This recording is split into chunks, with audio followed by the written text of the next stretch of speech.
Good afternoon, everyone, and thank you for joining us today. My name is Patty Jane Geller, and I'm the Policy Analyst for Nuclear Deterrence and Missile Defense at the Heritage Foundation. It's my pleasure to be hosting today's event on the recent decision to withdraw from the Treaty on Open Skies.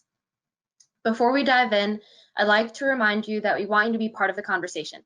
Please submit your questions throughout this event in the questions box on the side of your control panel. Be sure to tell us your name, affiliation, or where you're tuning in from. We'll get to as many of your questions as possible later on in the event. We'll also be sharing the recording of today's conversation with you within the next couple of days. So today we're here to talk about President Trump's decision back in May to withdraw from the Treaty on Open Skies. Signed by 34 countries in 1992, the Open Skies Treaty allows parties to conduct observation flights over another party's territory using aircraft loaded with observation sensors that meet certain technical requirements. These overflights are meant to enable the US, Russia, and other European countries to do things like observe military exercises, detect early warning of aggression, and gather other imagery, all with the goal of building confidence and transparency. However, citing years of Russian violations of and non-compliance with the treaty, the president has given his 6 months notice to withdraw. This announcement has sparked many questions. Is withdrawing from Open Skies worth the cost? Can the president legally do so? And what does this mean for the future of US-Russian relations? Fortunately, we have a great panel lined up for you this afternoon to enlighten us. So now I'd like to invite our speakers to join me on screen as I introduce them. First, we have Tim Morrison of the Hudson Institute, who has previously served as the Deputy Assistant to the President for National Security in the Trump administration. Next, we have Pranay Vadi with the Nuclear Policy Program at the Carnegie Endowment for Peace. A lawyer by training, Pranay comes with experience at the State Department's Bureau of Arms Control, Verification, and Compliance. And finally, we have our own Dr. Peter Brooks, a senior research fellow here at Heritage, specializing in WMD and counterproliferation. So today we're going to start by having our 3 panelists each speak for a few minutes, outlining their positions on the Open Skies debate. Following their remarks, we'll move on to a moderated discussion and then take your questions. So with that, we're going to start with Tim. Whenever you're ready, you have the floor. Great, thank you very much, Patty Jane. So let me just start with a few basic premises here. Treaties are not sacred cows. They're not holy writ. Support for a treaty or an agreement is not a shibboleth for security or support for alliances. We should be constantly examining whether a treaty or an agreement that made sense one day makes sense today or will make sense tomorrow. National security can never be set on cruise control and simply forgotten. And I think that really well encapsulates the approach that the administration has taken. Whether on the JCPOA, whether on the INF Treaty, on Open Skies, and I think that process is underway as we speak on the New START Treaty as the administration seeks a new form of arms control more appropriate to 21st century threats, which means we can no longer afford to merely look at nuclear arms control as a US-Russia problem. It now has to be a US-Russia-China problem. So on the case of the Open Skies Treaty, the national security apparatus of our government took a look at it and decided that this treaty no longer makes sense. What made sense in 1955, what maybe made sense in 1992, what maybe made sense in 2002 does not make sense in 2020. The treaty, as we know, was signed by 34 nations, including Russia, and it aimed to increase transparency and confidence building and promote stability by allowing signatory nations to conduct surveillance flights over one another's territories to observe military installations and other objects. It is not, and it never was, arms control. It's transparency and confidence building. And looking at the record, does anyone think that Russia is more transparent today than it was in 2002? Do we have more confidence in our bilateral relationship with Russia today than we did in 2002? If we have any more confidence about our relationship with Russia today, it's because we are more confident that they are a failing actor, a failing power that will periodically lash out to attempt to hang on to some sense of geopolitical relevance. Russia is violating the Open Skies Treaty. It was not in compliance going back as far as 2005. And there have been long-standing concerns about how Russia misuses the treaty.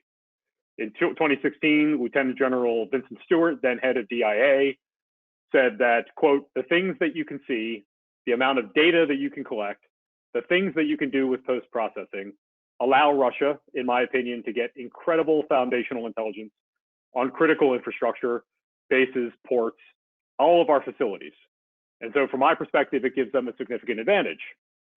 More recently, Bill Evanina, the director of National Counterintelligence and Security Center, stated, quote, "For years, Russia has used the Open Skies Treaty to collect intelligence on civilian infrastructure and other sensitive sites in America, posing an unacceptable risk to our national security."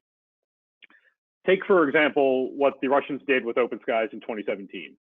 They used the treaty overflight to conduct surveillance of the White House and the president's Bedminster resort. Now, I worry about what the Russians were trying to learn about how the president is kept safe and in command of our government using the Open Skies Treaty. This was never contemplated when the treaty was ratified. And in fact, Russia has consistently blocked any overflight in proximity of their senior leaders. Sometimes there's a time for mirror imaging. As I noted, Russia in 2020 isn't the same Russia as in 2002. Their intentions have shifted under Colonel Putin, and that must be taken into account. To our allies who say that the treaty is important to monitoring Russia, I ask now and I've asked in the past, did the treaty help you see the invasion of Ukraine? Did it help you see the illegal seizure of an occupation of Crimea? Did it provide you warning of the Russian invasion of Syria? Did it provide you warning about the introduction of Russian forces into Libya?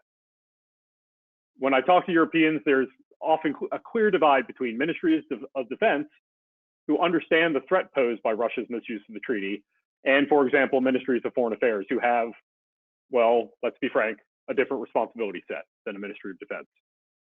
But to allies who feel like they need to have the treaty to gain access to what is happening in Russia, I say again, this isn't 1955, it's not 1992, it's not 2002. Commercial imagery is cheap, it's unclassified, it's freely shareable. Our allies don't need their own NRO to replicate what they got from Open Skies, if anything at all. Our allies can invest scarce defense dollars that are being used to implement the treaty into actual military capability. And with that, I want to thank the Heritage Foundation for the invitation to be here today virtually, and I look forward to our Q&A discussion. Great, thank you, Tim. Now we're going to hand it off to Pranay. Thanks, Betty Jane. Let me echo Tim's thanks to Heritage, to Dr. Brooks, Tim, and you, Patty Jane, especially for moderating this panel on an important topic. I know we're all dealing with the work from home and trying to make the best of virtual events, and I was glad to hear that a lot of folks wanted to tune in today. So obviously, I have, it may not be a surprise, I disagree with a lot of what Tim said, but I do also agree with a lot of his characterization of Russia's behavior in the treaty and behavior with regard to our European allies. I do think that we should back up and think about the sort of original intent behind Open Skies, and I think Tim laid out really helpfully what the treaty was intended to do. And maybe where our differences are sort of on the issue of whether we should stay in or get out and what benefits U.S. and allied security more. So Open Skies is part of this fundamental bargain that the United States has made with Europe and European allies and partners at the beginning of the Cold War. We're going to look out for our allies' security. So through a combination of deterrence investments and having negotiations with the Soviet Union and then Russia, we needed these two things in a package deal so U.S. could look after European security. And more importantly, tie Europe together as a democratic bulwark against Russia. I think the idea for Open Skies was originally driven by several factors, two of which I'll highlight. As Tim mentioned, the Soviet Union then, and arguably Russia today, was very opaque, especially with regard to its military operations. The Kremlin maintained a closed society for decades, and it was really hard to know what they were doing in the political or military space. And then, as I mentioned before, the U.S. had strong interest in tying European countries together as a bloc against Russia. I think both of those things are true again today, to the extent that they were not true in the early 2000s or in the 90s. They've certainly become more true after 2014. So I'll try to make the hard case. Why should the United States stay in the treaty? So today, the majority of states, parties, and Open Skies are NATO allies or otherwise close U.S. partners. They value the treaty. They actually gain information from it. And we shouldn't ignore the fact that Open Skies of today is not the Open Skies of 1992. The U.S. actually put significant effort into updating the agreement, coordinating its implementation of the agreement with allies to benefit U.S. and NATO security after 2014, especially. So I think the treaty is on balance still in U.S. interest to stay in. Withdrawal, as I see it, will impose little cost on Russia. It's not going to convince Russia to do more, to be more malleable in arms control negotiations, to do more to benefit the West. And we're definitely going to be imposing costs on our allies. Now, as far as the affirmative case for open skies, as I mentioned, the United States has led efforts to improve technical features of the treaty. The U.S. chairs the technical working group, and a series of decisions reached in 2014 and 15. The U.S. drove changes to the agreement to take into account how to handle digital imagery, how to deter the mishandling of digital imagery, perhaps most important, how to ensure that data is not transmitted or duplicated in unauthorized ways, and that it's processed correctly.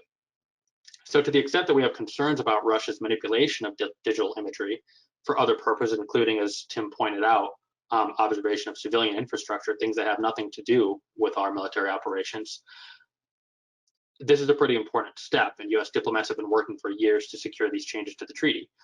It's also important to note that the U.S. gets a copy of everything that Russia images. This not only deters cheating or the misuse of sensors, but it also gives us a window into what is Russia looking at. We wouldn't have that same view based on what Russian observation satellites may be looking at or what they may purchase in the commercial imagery market. So we can take better mitigation steps over time to secure our own military infrastructure. The U.S. also led the effort to update procedures to certify new digital sensors. This is something that was an issue. There was legislation on it in the mid-2010s, and it's something that's been reported on quite a bit. There are much more intrusive procedures used to approve sensors for use in every mission. And that makes sure that a sensor has not been changed or improved since its original certification. So these procedures were in place for certification of the Russian digital sensors, and that certification took place during the Trump administration in 2017 and 2018 for the 2 Russian aircraft. I think the United States awarded $40 million in 2016 to replace the current wet film camera system on OC-135B aircraft with digital sensors as well. And the Canadians in Germany are also upgrading digital sensors. So why should these be a reason for the United States to stay in? So there are always options to do intelligence sharing, the purchase of commercial imagery, and share that with our allies and partners. I think that at the end of the day, it will be time consuming as an exercise for US intelligence professionals. It'll also be costly from a commercial imagery standpoint. At the same time, even if we're able to mitigate any loss of imagery sharing, should we withdraw from open skies imagery is regarded as tamper-proof. The veracity of US provided imagery, whether it's commercial or through intelligence channels, is contested by friends and adversaries alike. It's just an unfortunate truth about American intelligence information today, and this information is going to be a major prerequisite if we want to build coalitions to sanction Russia, to take further action to deter or counter Russian military activity in Eastern Europe or in the surrounding waters. Countries don't necessarily want to rely on the United States for this information. And as Tim points out, this is a different conversation between those of us who talk to ministries of defense and those of us who talk to ministries of foreign affairs. And a lot of European countries have a pretty big firewall between those political elements in their government and their intelligence agencies. And while there are a series of Russian violations, 2 of which are long-standing, and I don't want to get into a ton of detail now as my time's running out, I think it's important to note that ultimately these are violations that the United States has tried for a long time to fix. I think recently the United States, in coordination with its allies, has had some luck in getting Russia to acquiesce a bit, especially in the overflight of Kaliningrad, which was recent.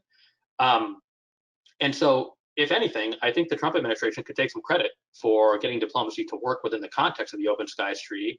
And whatever they've earned in terms of pressuring Russia to better abide by the treaty's terms in the past 2 years will be lost if the United States leaves the treaty. I'll stop there, and I look forward to the Q&A. And again, thank you for hosting this discussion. It's good to see you all. Great, thank you. So now we'll finish it off with Dr. Brooks. Thank you. Good afternoon, everyone, and thank you, Tim and Pranay, and of course Patty Jane for hosting this. I'm in that unenviable position of being panelist number 3, where, like we used to say in the Congress, everything's been said, but not everybody has said it. And not knowing what my colleagues were going to say, I decided to go off in a little bit of a different direction. But I'll be brief because I know we do want to get to questions and answers. More broadly, I thought this question on Open Skies Treaty begs the question of Russia's use and interest in arms control and confidence and security building measures.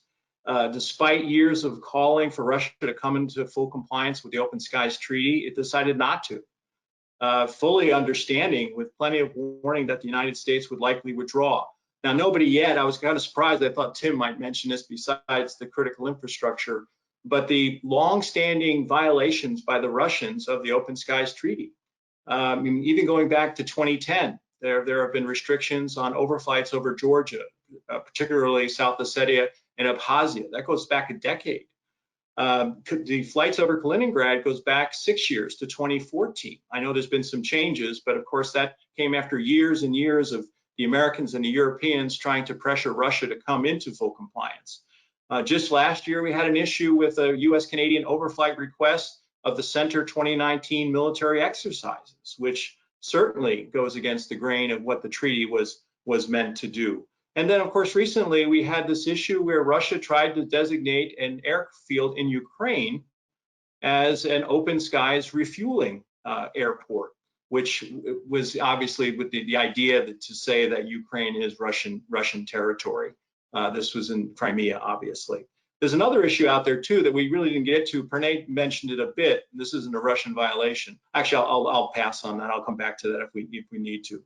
But of course, there's been a lot of violations of this treaty by the Russians going back a decade. And this, of course, comes on top of Russia's material breach of the INF Treaty, the Intermediate Range Nuclear Forces Treaty of 1987, with the testing and deployment of the SSC-8 cruise. Now, allegations about that in open source go back to 2008. The Obama administration first mentioned it publicly, I believe, in 2014, and obviously the Trump administration, decided to withdraw from the treaty. But this is a serious, egregious breach of an arms control treaty going back to 1987.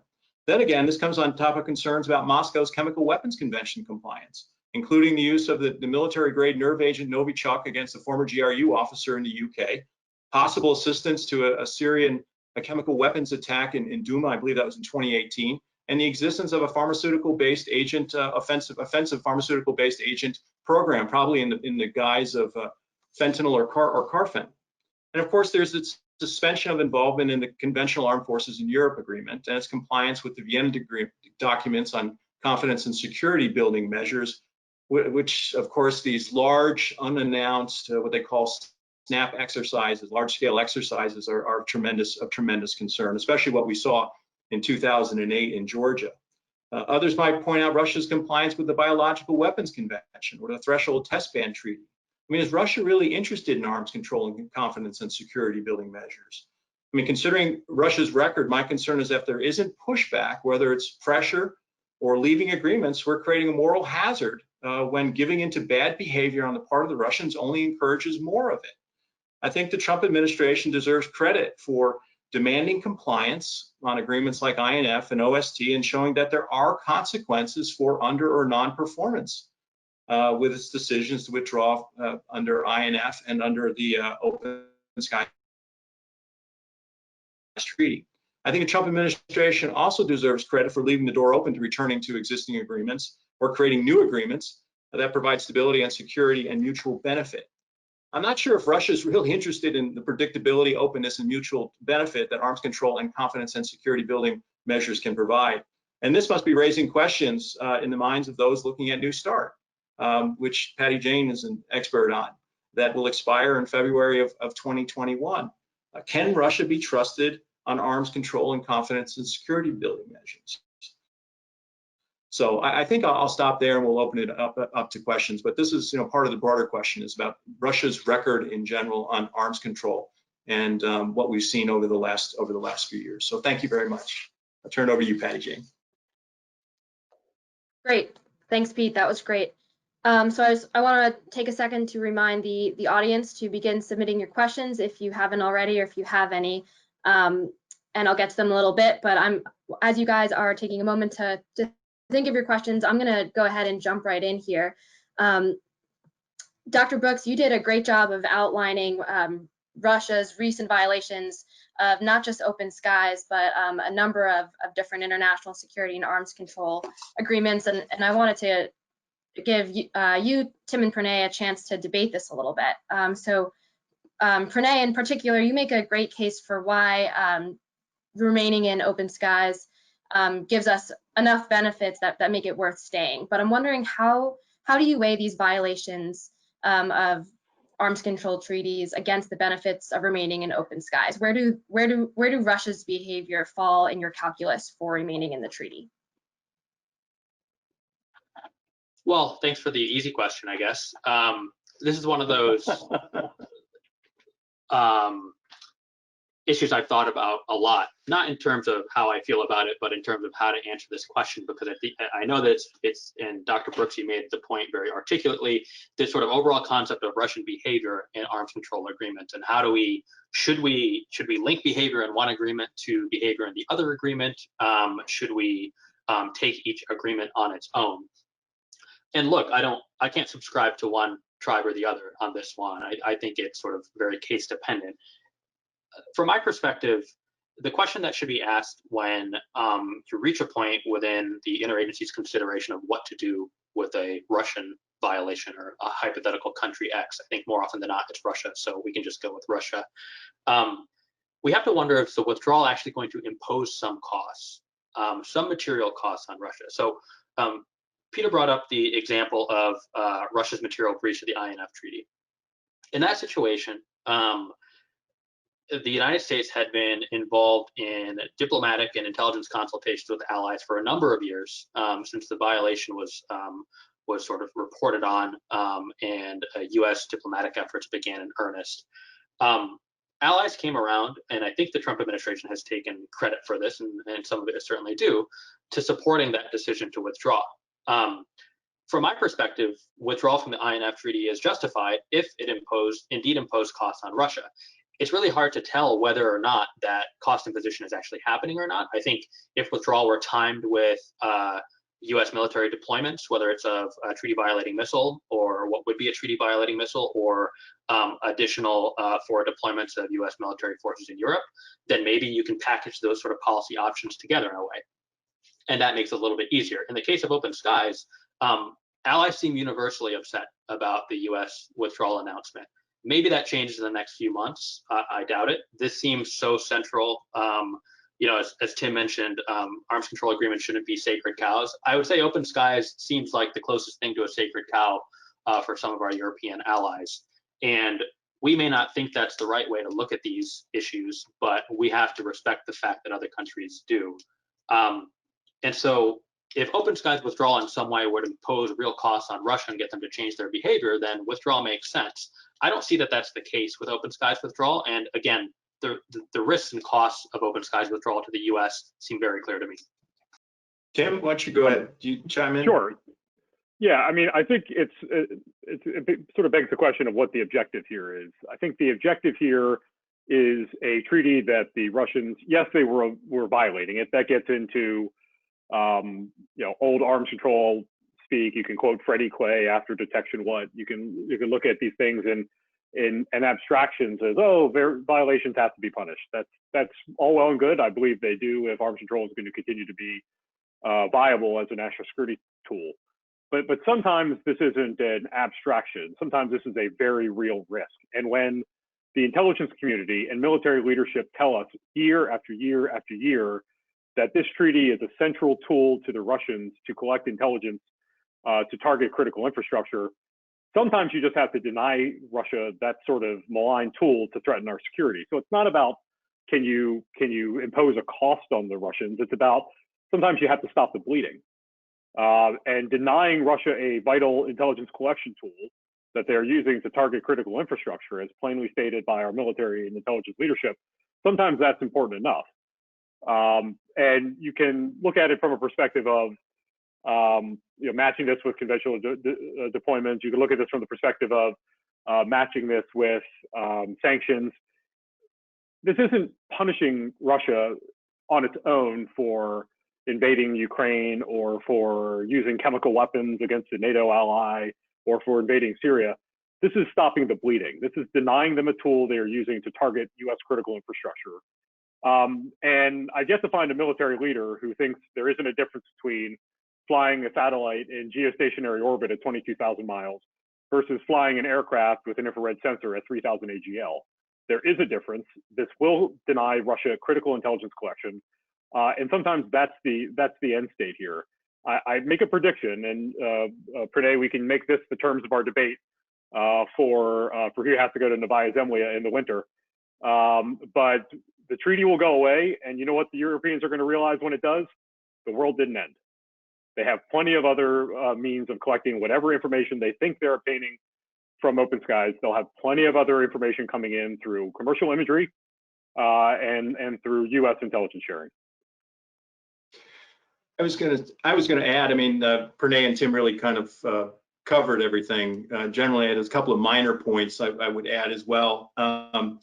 You know, will this cause any sort of reputational cost to the Russians? You know, calling them out in a big way. Will it to influence European audiences about this? Now, I'm very strong on transatlantic ties and concerns about decoupling. You know, things along that line. But the fact of the matter is that Russia has been in long-standing violation, and once again, going back to the moral hazard. So there are some reputational costs. You know, also, you know, how will this affect the New START negotiations? We know that many of our mutual friend and Marshall Billingsley, Marshall and I were on the Hill together many years ago and at the Pentagon. You know, they had recent talks in Vienna about the future of arms control with the Russians. I haven't gotten a readout on that, but you know, how does it affect them when you look at Russia's you know, bigger record? And another thing, of course, for the United States in terms of this program, it seemed to me, and I'm happy to be proven wrong, but it seemed to me to be kind of pricey. You know, we were talking about having to recapitalize these two open skies aircraft, these two OC-135s at the cost of, I think, $250 million for two aircraft. And I also thought that it seemed like the mission costs were pretty high from the calculations I had. Maybe I didn't have the right numbers when I was looking at this, but it did seem pretty costly in terms of that. And of course, the treaty will go on, and the United States will have to find ways to work with our European allies to ensure, which I think is another important point that I would be interested in Pranay and Tim's views on, is how do the U.S. protect its interests in the Open Skies Treaty in Europe? We have forces there, we have bases there, we have equipment and things along that line. So that's another question I think that's out there that's going to be important to be answered and discussed. Yeah, I think you all are making good points. I think we may as well go into what Peter just brought up, something that I was curious about as well. And I see we have a few questions about what happens if the United States officially withdraws from the treaty in the next few months and our European allies and Russia remain in the treaty. How do we protect U.S. interests in Europe, considering that the U.S. still has forces in Europe that Russia may be able to conduct overflights over? I'd love to hear any of your thoughts on how much of this is a concern and what can we do about it should we officially leave the treaty? I'll start. Yeah, I mean, this is a concern. This is not a new concern. Yes, it'll be a different posture for the United States if we leave the treaty and Russia stays in. There's some question about whether Russia will stay in or not. But we've had this concern before. We are able to exercise, because it's happening in the United States, a different posture for minimizing what the Russians can see when they're flying over CONUS than we can when they're flying over our bases in Europe. This has been a long time problem. We have ways that we do this now, and we'll continue to work with our allies with whom we have a security relationship when we've left the treaty, assuming Russia stays in, to deal with any concerns that are unique to that circumstance. But the idea that somehow if we leave, Russia stays in, they could continue flying over our forces in Europe, the idea that that hasn't been a problem since the treaty's inception, especially as we've watched Russia begin to misuse the treaty. We've been dealing with that problem for quite some time. We have ways to deal with it, and we'll continue to work with our allies with whom we'll continue to have a security relationship and a treaty alliance if we leave and Russia does not.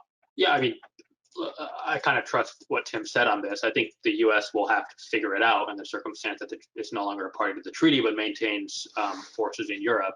I think this is one of the big questions, though. We don't know exactly what the U.S. will do. We don't know if allies are rubbed the wrong way on this. I mean, again, the U.S. asked allies to lead a diplomatic effort to pressure Russia to resolve some of these compliance concerns. The administration asked allies to convince the United States to stay in the agreement. And then finally, the United States notified withdrawal without providing much lead time to allies who are still undertaking these diplomatic initiatives on behalf of us and our concerns with Russia's compliance. So, I'm not as confident as Tim that everything will be fine. I do think the world will still be standing. I hope that that is not the bar by which we judge arms control agreements. Otherwise, maybe my job stability is not as good as I thought it was yesterday. But I think it's going to take a lot of tough conversations to ensure that U.S. interests are protected in Europe, that allies who remain within the treaty with Russia are able to both conduct their operations under the treaty as well as look out for U.S. interests.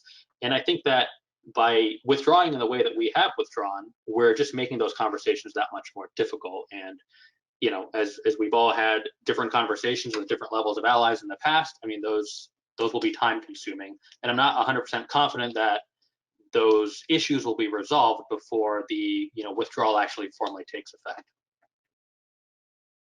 Can I just say something? Tim may have been out of government at this point, but I started really looking at this last fall, and I wrote a paper for Heritage, short paper, and I said, stay in the Open Skies Treaty, ... for now. And that was my view in about December. I looked at all of the things, the pluses and minuses, and one of the things I called for, not that the government followed my suggestion, but I was happy to see that they did when this was rolled out in May, was that they did a serious interagency review of this issue. And it appears from the comments I think that Tim made that DNI, the Director of National Intelligence, and his offices were deeply involved in this. To evaluate. And I also understand that the administration went through a long consultation with the European allies. And I heard there was even a questionnaire. I'm not sure if this is true or not.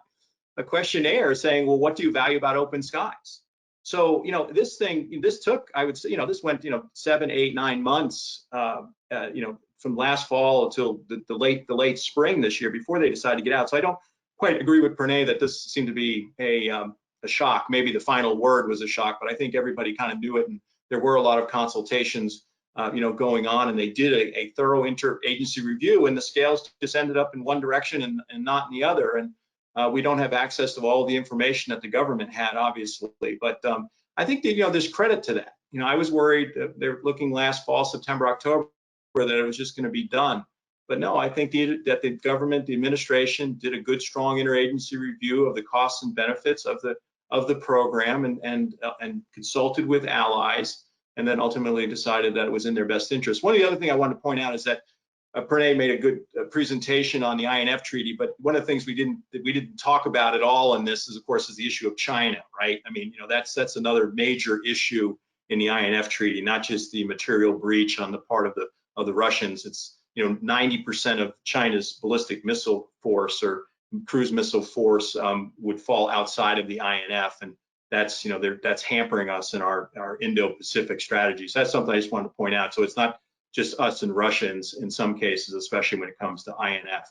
But I'll stop there and turn it back to Patty Jane.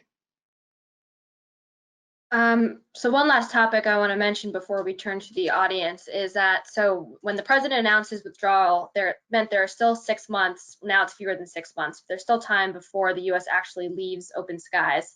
And the administration has stated that should Russia return to compliance within those 6 months, the US would reconsider withdrawal. So I guess I have a two-part question. I'm wondering if any of you can envision a scenario where Russia returns to compliance, what that might look like, that might prompt the administration to change its mind on leaving open skies. And then I'm also curious about Congress and Congress's role in trying to prevent the president from officially withdrawing from the treaty. And I know, Pranay, you've worked on this. Is it too late for Congress to take action? Will this be a political fight in this year's defense policy debates? So there are kind of two parts there. Whoever wants to take it first. Sure, I'll happy to touch on this first. So I guess as far as your first question, for a number of reasons. I don't think Russia will return to full compliance. I think that track record is obvious to us all. I don't, even if they did, I think that the concerns the administration has highlighted, and I can return to the actual compliance issues as well. The concerns the administration has highlighted go beyond the Open Skies Treaty. I think as Tim has pointed out a few times, Russia is using the treaty in a way that the administration does not like. Their use of the treaty in the way the administration does not like is not a violation of the treaty. It is Russia just using the treaty to do things that we don't like.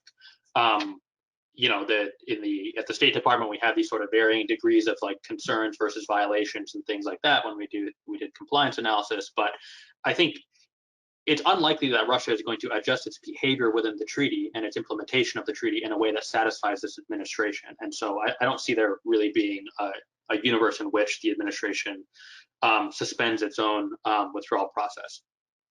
As far as can Congress act, look, I think in the Lawfare article I co-authored with Scott Anderson points this out.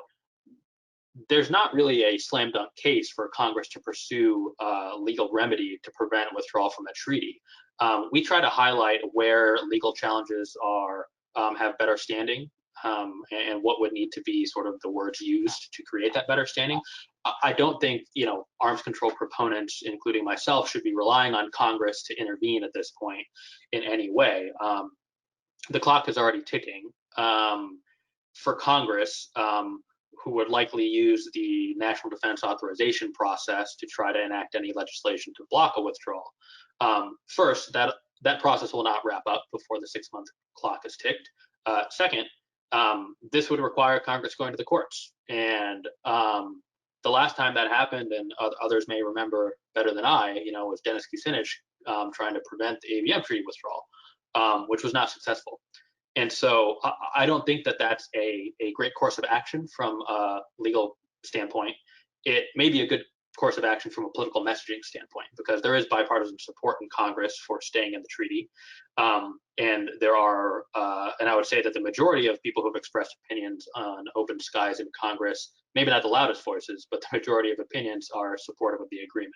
So I don't think relying on Congress to stop the withdrawal is probably the best course of action, but certainly Congress will make noise as the date gets closer for withdrawal to be formal. I would just argue, I would just largely agree with Pranay, which is uncomfortable for us both. If the Congress had real authority here, we'd still own the Panama Canal. But we don't, and this is clearly within the president's Article 2 authorities. Congressional enactments or otherwise notwithstanding, Congress can't bind the president to do something unconstitutional. And so it really just becomes a question of, and this is a conversation I've had with allies both while I was in government and outside of government. Returning to compliance is one thing, and it would be nice, and the Russians aren't going to do it. But even if they return to compliance, the treaty contemplates that Russia, for example, could fly infrared sensors over the United States, synthetic aperture radar sensors over the United States. That is not acceptable in Vladimir Putin's Russia. We cannot trust them to do that. Boris Yeltsin, sure, whatever. Gorbachev, sure, whatever. But these are things that cannot be fixed as long as the corrupt thugs currently in charge of Russia remain in charge of Russia. We cannot trust these people. And that's why I started off by talking about what may have been okay in 2002 is not okay in 2020. It gets back to, you know, how did we get to START 1? How did we get to INF? We got there because we had Ronald Reagan and Gorbachev. We could not have gotten INF. We could not have gotten START 1 if Colonel Putin was in charge. Patty Jane, I would be interested in Tim, and if we have time, and Pranay's views on how this impinges these most recent violations and Russia's arms control and CSBM behavior on New START. I don't want to go down the road. I'm sure you'll have an event on New START or have had one and have future ones, but I'd be interested in their views as to, with their experiences, how they would kind of look at New START with considering, there are no known violations of that to my knowledge, how they would view Russia considering what we've seen with Open Skies. Yeah, I'm interested in that as well. Do you guys, in the interest of time, want to take a minute to give a bit on how you think that the withdrawal from Open Skies might or might not impact ongoing New START negotiations with Russia? Well, New START, finally a topic Tim and I agree wholeheartedly on. Look, I don't think it will impact negotiations as I have sort of observed from the outside. Marshall Billingsley has stated what his priorities are. It's nuclear in nature. It involves Russia and China. There's no mention of old Cold War or post-Cold War regional stability and transparency regimes in Europe as being a part of it. Now, I think there's an argument to be made for what we're going to do about conventional arms control, period, as it relates to European security. I think that conversation has been put off for a long time. I don't think in the views of those in charge right now, it rises to the level of importance as what to do about New START or what to do after New START. You know, from my perspective, it's hard to imagine a scenario in which there's an arms control agreement that limits Russia on February 6, 2021, that is not New START, unless these are the fastest negotiations that can take place and the Chinese finally come to the table. Now, maybe I'm just pessimistic about that, but I'll keep my comments brief and give Tim a chance to respond. Yeah, I mean, I'll take a couple of different points there. I agree with Pranay. Open Skies and New START are not at all associated with each other. Again, Open Skies is not arms control. So let's not miscategorize it. New START is its own issue. And I think the administration is trying to look at the calculus of whether what may have been acceptable in 2010 is acceptable today, given how the world has changed. Everything that General Ashley and others have talked about in the open about everything Russia's doing and China is doing in the nuclear space. The reason we don't have any conventional arms control is because Russia violates every single agreement. I mean, Russia didn't comply with CFE for a single day of its existence. So it's kind of awkward to say we should somehow have a restoration of conventional arms control in Europe when Russia didn't honor it the first time, or have we somehow figured out a way to get them to honor agreements? I mean, we've been talking about all the agreements they don't honor. I'd be interested to see what conventional arms control could look like, but we have to be realistic that Russia won't honor it because they don't honor these things. And with respect to New START, I guess the last thing I would say is let's not forget that START 1 expired for something like 10 months before New START entered into force. Again, the world didn't end. There was no nuclear escalation cycle. There was no crisis instability. And that's because you could make an argument that we were negotiating.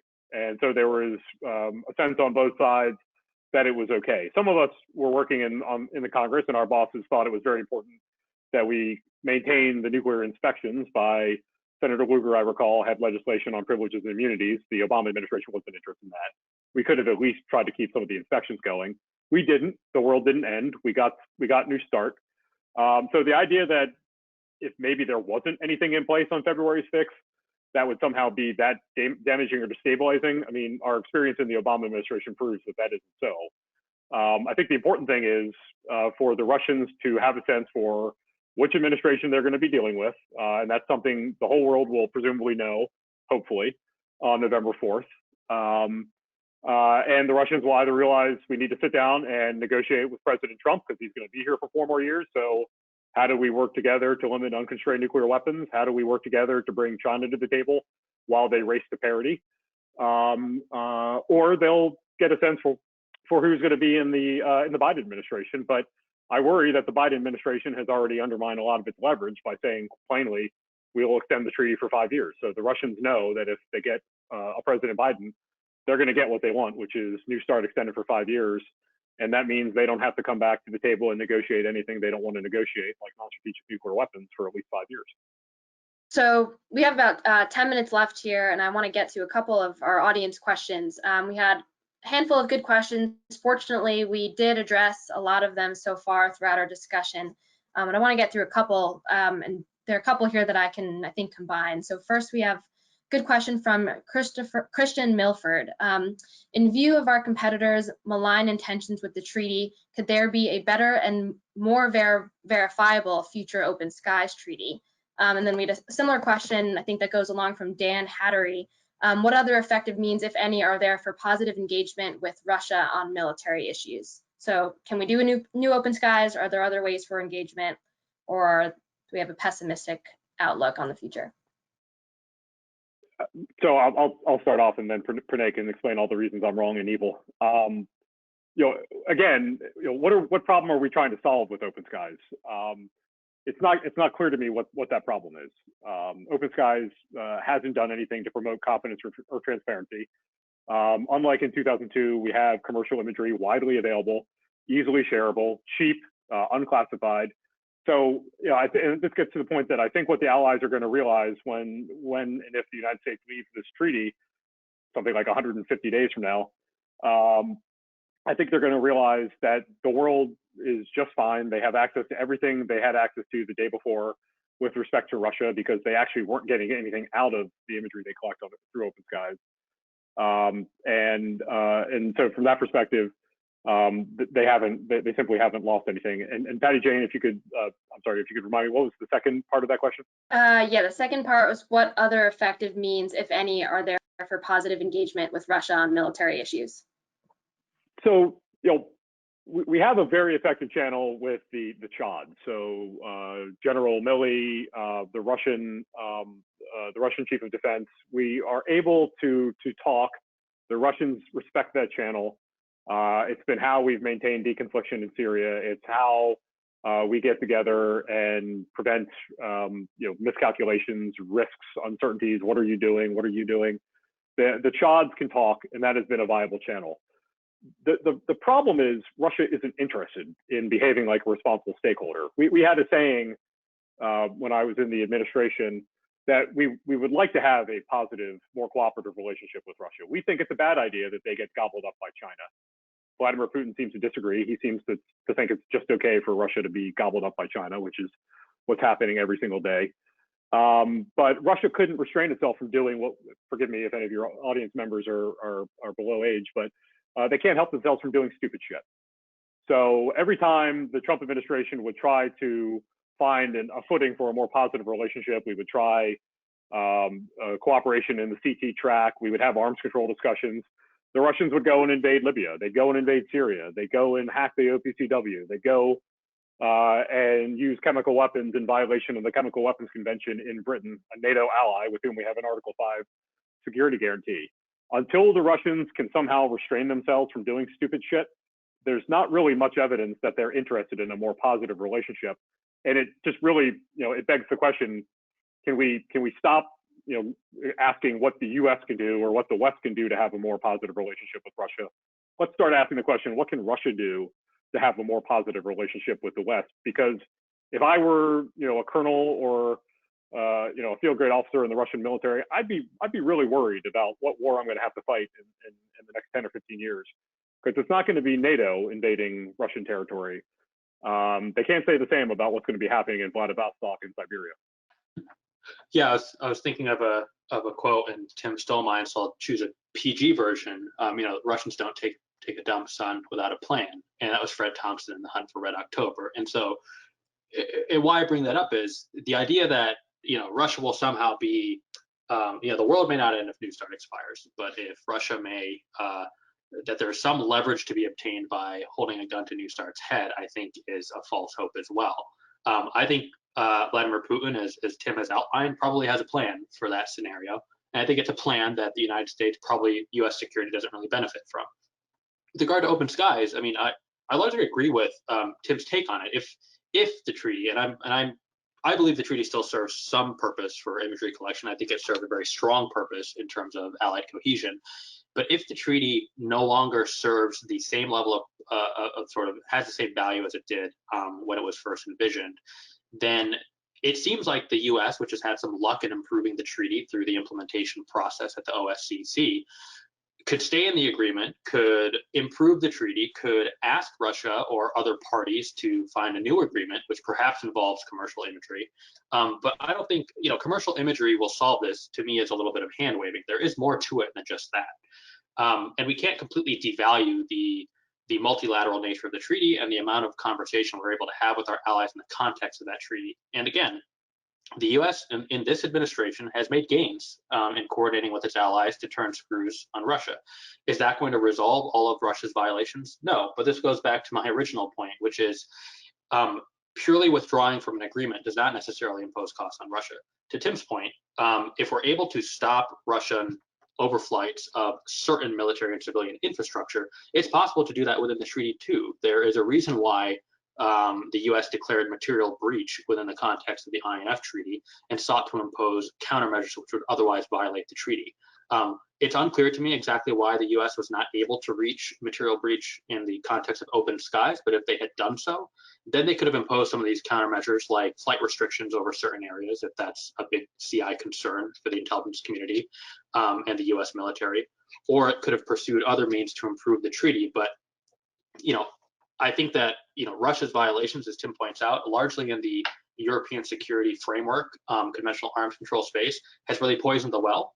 And it makes it really hard for the U.S. to promote certain ideas to modernize the arms control infrastructure when U.S. government officials of the past two administrations have been busy trying to put out fires on that front. Now, I think there is a bit of a firewall, as Tim pointed out, between open skies and the related agreements and the New START treaty, which is fundamentally about strategic offensive weapons. And hopefully, if there is success for Ambassador Billingsley in his strategic dialogue with Deputy Foreign Minister Ryabkov, and they're able to secure an agreement, whether it's extending New START or replacing with something else, they can quickly move on to figuring out what to do in Europe. Because I think, as Tim rightly pointed out, this is a tough question. It's not just a political question on about how we feel about Russia, how much we don't like them. It's about what seriously does the United States want to do in military technical arms control as it relates to Europe. We're getting to the end here. So Peter, I'd like to hand it over to you. Do you want to comment on this or have any final thoughts you want to bring up before we start to wrap up? No, I don't have any comment on that. I think they covered it well. It's I don't know how much time we have left. No, I don't have any final comments at this point. I think I've touched everything I wanted to touch upon. Thank you. Okay, great. Well, unless anyone wants to take a final jab at something they missed, feel free to interrupt me. I think we're about to wrap up here. This has been a great event. I think we had great debate from both sides, covered a lot of issues. I'd like to thank our three panelists again for joining us today and for sharing their insights on the Open Skies Treaty, and also thank our audience for joining us for this important conversation. And so immediately following the event, you'll receive a survey that we hope you'll complete so that we can bring ideas that you care about to the public square. Like I mentioned before, you'll get to see a recording of this event out shortly. So again, thanks to everyone who joined us and to our panelists, and hope you have a great day.